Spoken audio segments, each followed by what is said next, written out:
Here's integrated 3. It's problem 11-62. It says the height in feet of object A after t seconds is given by this equation. The height of object B is given by this graph. Which object was in the air longer? How long was the object in the air? So I'm going to look at my graph first because that's easy. The time is down here on the x-axis, and it looks like it was, at least 5.5 seconds, maybe closer to 6. So I just jotted down that object B, it was at least in there for a little more than 5.5 seconds.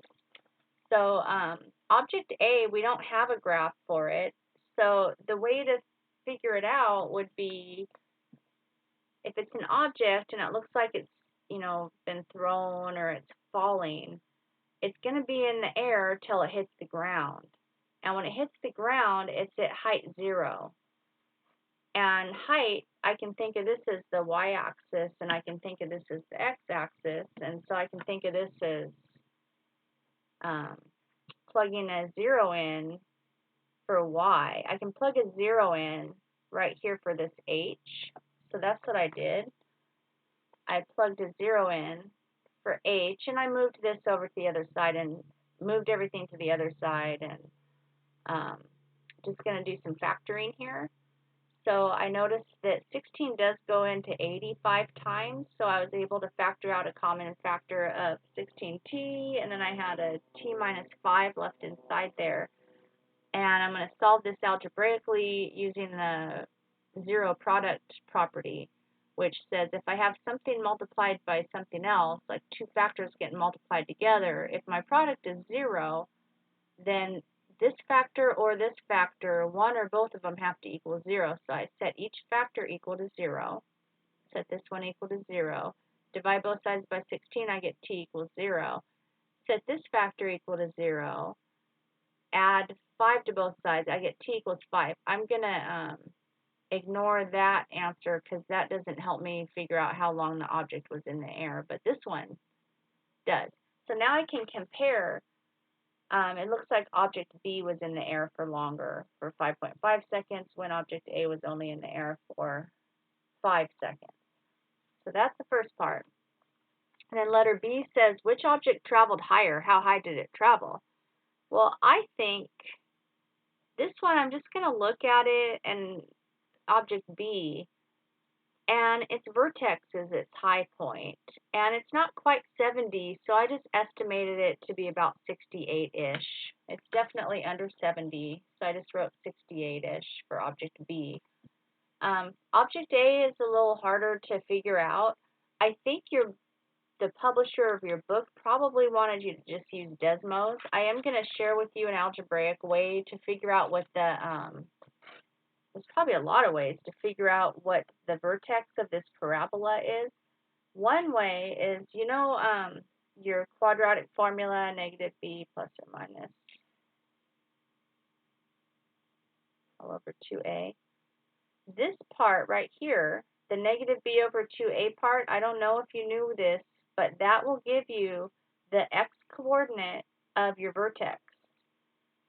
So that's your vertex, negative b over 2a. So if this is our parabola, the negative 16t plus 80t, then a would be negative 16 and b would be 80, and I can plug them into this formula, and I find out that the x-coordinate, or the time that this parabola, that we don't have a graph of it, but the time that this hit the high point to the vertex was at 2.5 seconds, or 5 halves.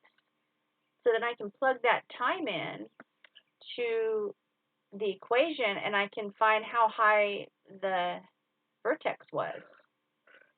So I plugged it in as 5 halves, and I did some fraction math that you might not like. Like 8 times 5 is 40, so I had 400 divided by 2, that gave me 200, and then this gives me 2 times 2 is 4. I did some cancellations, you can see. I ended up with, I think that the high point of of object A happened at 2.5 seconds into its arc, or into its parabola, and I think that the high point was 100 as compared to 68. So I think the first parabola went way higher.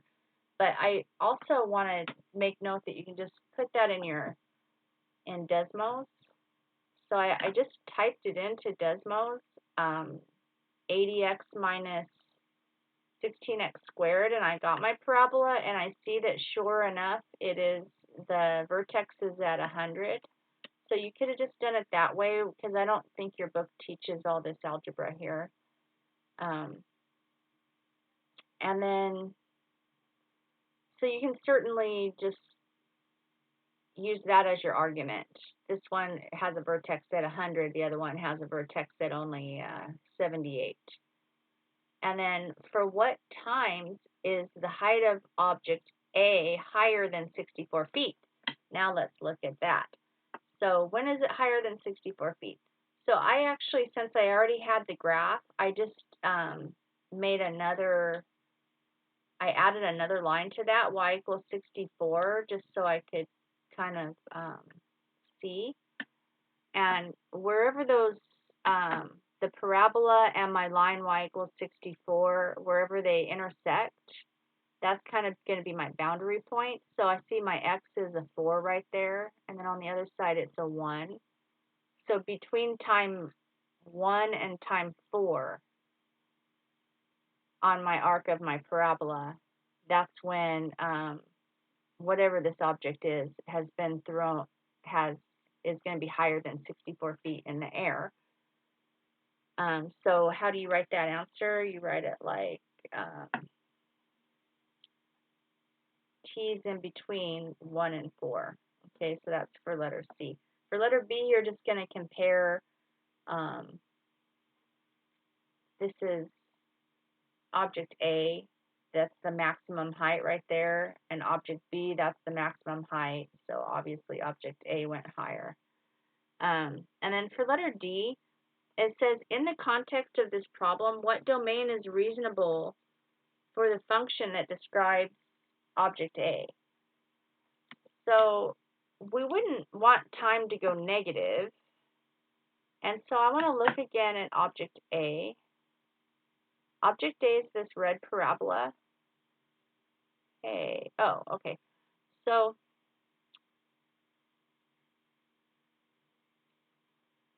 I don't really want to consider time in which my parabola was going into the negative area of the graph. Oh, sorry. So I guess I would start my time at 0, and then I would want the end of it to be wherever this graph starts going negative. So, oops, at time equals 5. Okay, so I just got that right off of Desmos. You could also do that algebraically if you want to. I have a feeling they wanted you to use Desmos for this. So the answer to letter D would be T has to be in between 0 and 5. Because it doesn't make sense if you go farther than 5. I mean, the ground is right there. So, okay, and that's all I got on that one.